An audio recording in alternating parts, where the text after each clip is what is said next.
Hello students, আমি Nitish sir জ্ঞানজ্যোতি coaching সেন্টারের পক্ষ থেকে তোমাদের প্রত্যেককে জানাই আরও একবার স্বাগত। তো স্টুডেন্টস, আজকে আমি তোমাদের সঙ্গে আলোচনা করব এনইপি 4 ইয়ার আন্ডার গ্র্যাজুয়েট প্রোগ্রামের অধীনস্থ যে সমস্ত ছাত্রছাত্রীরা সেকেন্ড সেমিস্টারে নর্থ বেঙ্গল ইউনিভার্সিটির আন্ডারে পড়াশোনা করছো তাদের জন্য আজকে মেজর 3 সোসিওলজি কিন্তু আজকে অতি গুরুত্বপূর্ণ একটা টপিক নিয়ে আলোচনা করব, ক্যারেক্টারিস্টিক্স অফ প্রাইমারি গ্রুপস। ওকে, মানে তোমাদের হচ্ছে প্রাথমিক গোষ্ঠীর বৈশিষ্ট্যগুলো কি রয়েছে সেই নিয়ে কিন্তু বিস্তারিত আলোচনা করবো আজকের এই ক্লাসটিতে। তোমাদের সেকেন্ড সেমিস্টারে মেজরের পেপার কিন্তু সোসিওলজিতে পড়তে হবে দুটো, অর্থাৎ মেজর 3 এবং মেজর 4। আজকে কিন্তু আমার আলোচনার বিষয় মেজর 3 থেকে অতি গুরুত্বপূর্ণ একটা টপিক। লাস্ট ক্লাসে আমি আলোচনা করেছিলাম প্রাথমিক গোষ্ঠী কাকে বলে, তার বেসিক যে কনসেপ্টটা ছিল সেই কনসেপ্ট সম্পর্কে আমরা আলোচনা করেছিলাম। কিন্তু আজকের ক্লাস একটু আলাদা, অর্থাৎ প্রাথমিক গোষ্ঠীর কী কী ফিচার্স রয়েছে, কী কী বৈশিষ্ট্য রয়েছে বা কী কী ক্যারেক্টারিস্টিক্স রয়েছে। তোমাকে এভাবে বলতে পারে যে ডিফাইন প্রাইমারি গ্রুপ, অর্থাৎ প্রাথমিক গোষ্ঠী কাকে বলে। ওর সঙ্গে বলতে পারে অ্যাটাচ করে যে discuss about the characteristics of primary group, অর্থাৎ প্রাথমিক গোষ্ঠীর কী কী বৈশিষ্ট্য কী কী রয়েছে, অথবা বলতে পারে discuss about the features of primary group, অর্থাৎ প্রাথমিক গোষ্ঠীর কী কী বৈশিষ্ট্য রয়েছে। ক্যারেক্টারিস্টিক্স মানে চরিত্র বা বৈশিষ্ট্য বোঝায়, আবার ফিচার্স মানেও কিন্তু বৈশিষ্ট্য বোঝানো হয়। তো চলো শুরু করছি আজকের এই ক্লাসটি শুরু করার পূর্বে তোমাদেরকে বলে রাখি, যারা এখনও আমাদের চ্যানেলটিকে সাবস্ক্রাইব করনি তারা অবশ্যই চ্যানেলটিকে সাবস্ক্রাইব করে পাশে থাকা বেল আইকন অল প্রেস করে দাও, যাতে নেক্সট টাইম থেকে কোনো ভিডিও আপলোড করলে তার নোটিফিকেশন তুমি সবার আগে পেতে পারো। এছাড়া তোমরা যারা ভাবছো যে অনলাইনে আমাদের ক্লাস জয়েন করবে, অনলাইনে ক্লাস করবে, তারা অবশ্যই যোগাযোগ করো আমাদের অফিসিয়াল নাম্বার 7076398606 নাম্বারে, অথবা 6295916282 নাম্বারে। তোমাদের টোটাল কোর্স ফি সেকেন্ড সেমিস্টারে রয়েছে মাত্র 999 রুপিস, পুরো 6টা সাবজেক্টের যে কোর্স আছে সেই কোর্সের জন্য। এবং তোমাদের যদি কেউ মনে করো পাস কোর্স নিয়ে পড়ছো এবং তোমরা যদি আমাদের কাছে অ্যাডমিশন নিতে চাও, তাহলে সেক্ষেত্রে 6টা সাবজেক্টের কোর্স ফি রয়েছে মাত্র 699 রুপিস। তো তোমরা খুব তাড়াতাড়ি আমাদের সেন্টারে যুক্ত হতে পারো এবং তোমাদের বন্ধুদের সঙ্গে আজকের এই ক্লাসটি অবশ্যই শেয়ার করে দেবে। চলো আলোচনা করছি এখন প্রাথমিক যে গোষ্ঠী রয়েছে সেই গোষ্ঠীর কী কী বৈশিষ্ট্য রয়েছে। তোমরা এটা চাইলে লিখেও নিতে পারো।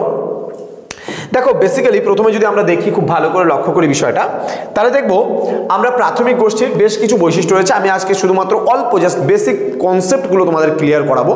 প্রাথমিক গোষ্ঠী আমরা কি বলি, আমরা যদি খুব ভালো করে মনে করি যে ঘুম থেকে উঠলে, সকালে ঘুম থেকে ওঠার পরে আমরা আমাদের চারপাশে যাদের যাদের দেখি, অর্থাৎ যে সমস্ত মানুষজনেরা রয়েছে তাদের নিয়ে আমাদের প্রাথমিক গোষ্ঠী গড়ে ওঠে, অর্থাৎ যাদের সঙ্গে আমাদের রোজ দেখা হয়।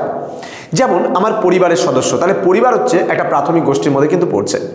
আবার আমি বলতেই পারি তোমাদেরকে আমার পাড়া প্রতিবেশী, অর্থাৎ সমাজের লোকজন, হতে পারে ক্লাবের সদস্য, একসঙ্গে সবাই প্রতিদিন দেখা হচ্ছে, হতে পারে কোনো একটা বন্ধু গোষ্ঠী।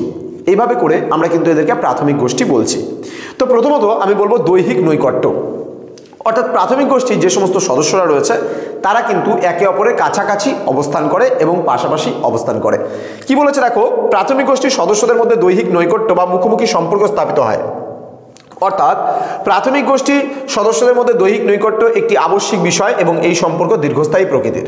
অর্থাৎ আমাদের বন্ধুদের মধ্যে আমাদের যে সম্পর্কটা তৈরি হয় সেটা কিন্তু মুখোমুখি সম্পর্ক। আমরা রোজ বন্ধুদেরকে দেখছি, ইভিনিং হলে কিরে বন্ধু চল যাবি একটু ঘুরে আসি, চল এখান থেকে দেখে আসি। সিনেমা হলে তোমরা মুভি দেখতে গেলে দেখা গেলো 8-10 জন বন্ধু মিলে, তাহলে এগুলো গেল প্রাথমিক গোষ্ঠী, কিন্তু প্রাইমারি গ্রুপস। ওকে, তাহলে প্রাইমারি গ্রুপের মধ্যে কিন্তু দৈহিক নৈকট্য কিন্তু খুব গুরুত্বপূর্ণ একটা পয়েন্টস। ওকে, নেক্সট পয়েন্টস হচ্ছে ক্ষুদ্র আয়তন। ওকে, ক্ষুদ্র আয়তনের প্রসঙ্গ আমরা বলবো। ওকে, দেখো ক্ষুদ্র আয়তনে কি বলছে, যে প্রাথমিক গোষ্ঠী আয়তন খুব ক্ষুদ্র প্রকৃতির, মানে এটা খুব একটা বেশি বড় মানুষজন বা বেশি মানুষজনকে নিয়ে গঠিত হয় না, এটা খুব কম সংখ্যক মানুষজনকে নিয়ে কিন্তু গঠিত হয়। কি বলেছে, অর্থাৎ এই গোষ্ঠীর খুবই কম সংখ্যক সদস্যদের পারস্পরিক সম্পর্কের মাধ্যমে গঠিত হয়। তাহলে কিছু মানুষের মধ্যে পারস্পরিক সম্পর্ক দেখা যায় এবং সেটা কিন্তু খুব ক্ষুদ্র প্রকৃতির হয়, ছোট্ট প্রকৃতির হয়। প্রাথমিক গোষ্ঠী কিন্তু খুব একটা বড় কিন্তু হয় না, এটা অল্প সংখ্যক মানুষজনকে নিয়ে কিন্তু গঠিত হয় বা তৈরি হয়। ক্লিয়ার? ওকে, চলে আসবো আমরা নেক্সট পয়েন্টে। দেখো নেক্সট পয়েন্টে কি বলছে, ব্যক্তিগত সম্পর্ক। দেখো কি বলছে, ব্যক্তিগত সম্পর্কের মধ্যে বলছে প্রাথমিক গোষ্ঠীর প্রত্যেক সদস্যদের মধ্যে ব্যক্তিগত সুসম্পর্ক বা পারস্পরিক বন্ধন কিন্তু স্থাপিত হয়, অর্থাৎ এই বন্ধনটা একে অপরের বিপদে আপদে একে অপরের পাশে দাঁড়ায়, তাই না? তার মানে বন্ধন, এই যে বাঁধনটা বলছি এটা কিন্তু খুব সুদৃঢ় হয়, তাই না? তো বলছে ফলে এই গোষ্ঠীর বন্ধন অনেকটা সুদৃঢ় প্রকৃতির হয়, অর্থাৎ বাবা মা, ছেলে মেয়ে, নাতি নাতনি প্রভৃতি সদস্যদের মধ্যে কিন্তু পারস্পরিক সুসম্পর্কের মাধ্যমে ব্যক্তিগত সম্পর্ক কিন্তু স্থাপিত হতে আমরা লক্ষ্য লক্ষ্য করি। দেন বলছে স্থায়িত্ব। প্রাথমিক গোষ্ঠীর স্থায়িত্ব কিন্তু দীর্ঘস্থায়ী প্রকৃতির হয়, অর্থাৎ প্রাথমিক গোষ্ঠী এবং বংশগতভাবে কিন্তু গঠিত হয় এবং এই গোষ্ঠীর সদস্যদের সংখ্যা কম হয়, ফলে গোষ্ঠীর স্থায়িত্ব অনেক বেশি, মানে দীর্ঘদিন ধরে স্থায়ী হয়। এটা কিন্তু আমাদের মনে করো আমার যে বন্ধু বান্ধবরা সেটা কিন্তু আমার আমৃত্যু পর্যন্ত কিন্তু থেকে যাবে, আমার পরিবারের সদস্যরা আমার সঙ্গে কিন্তু থেকে যাবে, আমার পাড়া প্রতিবেশীরা আমার সঙ্গে কিন্তু থেকে যাবে। হয়তো সেই লোকটা থাকবে না, হয়তো পাড়া প্রতিবেশীতে যারা যারা জন্ম নিচ্ছে ওই গ্রামের মধ্যে যারা যারা আছে, বা তোমার মানে দেখা গেল তোমার কোনো একটা গ্রামের মধ্যে বাড়ি, সেই গ্রামের মধ্যে যে সমস্ত মানে মানুষজনরা আছে এদের নিয়ে তো তোমার গোষ্ঠীটা গড়ে ওঠে, প্রাথমিক গোষ্ঠীটা গড়ে ওঠে, প্রাইমারি গ্রুপটা গড়ে ওঠে, তাই না? নেক্সট বলছে সদস্য পদ। দেখো প্রাথমিক গোষ্ঠীর সদস্যরা পারস্পরিক সুসম্পর্কের ভিত্তিতে কিন্তু গঠিত হয়, অর্থাৎ বলছে এখানে সদস্য পদ অনৈচ্ছিক প্রকৃতির। অনৈচ্ছিক কেন? কারণ এখানে আমার ইচ্ছা না থাকলেও কিন্তু সেখানে তোমাকে থাকতে হচ্ছে, অর্থাৎ সেই পরিবারের মধ্যে তোমাকে থাকতে হচ্ছে, এই জন্য বলছে অনৈচ্ছিক। তো এই গোষ্ঠীর সদস্যদের মনোভাবের দিক থেকে অভিন্ন প্রকৃতির কিন্তু হয়ে থাকে। অভিন্ন প্রকৃতির মানে কি, একই রকম কিন্তু মনোভাব কিন্তু হয়ে থাকে, ভিন্ন প্রকৃতির বা আলাদা প্রকৃতির কিন্তু হয় না। দেখো মনের সঙ্গে মনের মিলন হলে তবেই না তোমার বন্ধুত্ব হবে, তবে না তোমার ভালোবাসা হবে।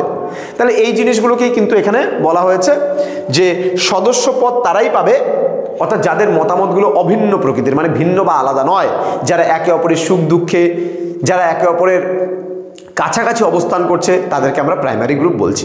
তো আশা করছি আজকের এই ক্লাসটা, খুব সংক্ষিপ্ত ক্লাসটা, তোমরা বুঝতে পেরেছো।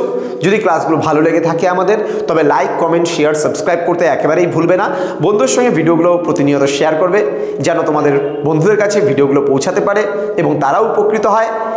আর তোমরা যদি আমাদের কাছে অনলাইনে অ্যাডমিশন নিতে চাও, তাহলে অবশ্যই আমাদের অফিসিয়াল নাম্বারে যোগাযোগ করতে পারো। স্ক্রিনে তোমরা দেখতেই পাচ্ছ আমাদের অফিসিয়াল নাম্বার দেওয়া আছে 6295916282 এবং 7076398606। তোমাদের উজ্জ্বল ভবিষ্যৎ গড়ে তুলবো আমরা, এটাই কিন্তু আমাদের প্রতিশ্রুতি। তো স্টুডেন্টস, খুব তাড়াতাড়ি দেখা হচ্ছে আরও একটা নতুন ভিডিও নিয়ে। তোমরা প্রত্যেকে ভালো থেকো, সুস্থ থেকো। Thank you so much, thanks for watching after all, thank you.